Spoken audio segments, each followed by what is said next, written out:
Viral ngayon ang pagpa-fangirl ng dating Pinoy Big Brother housemate na si Shuvi Etrata kay Ann Curtis sa It's Showtime.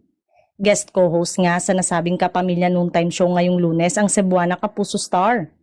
Ito ay matapos naggalingan nila ng kanyang kaduo sa Pinoy Big Brother Celebrity Collab Edition na si Clarice de Guzman, ang unang sabak nila bilang guest co-host sa It's Showtime noong Biyernes. Hindi nga lang niya kasama ngayong araw si Clarice dahil nagkasakit ito base na rin sa latest Instagram story nito.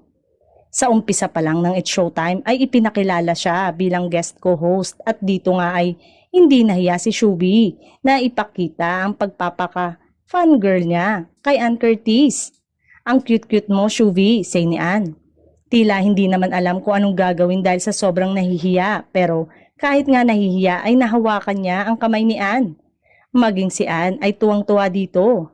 Isa ito sa mga PBB na pinanood ko talaga yung batch nila. Congratulations, pahayag ni Ann. Tuwang-tuwa nga si Shuvi sa sinabi ni Ann na talagang love na love niya. Marami namang viewers ang natuwa sa pag-guest ni Shuvi sa It's Showtime dahil kaya nitong makipagsabayan sa mga host ng programa.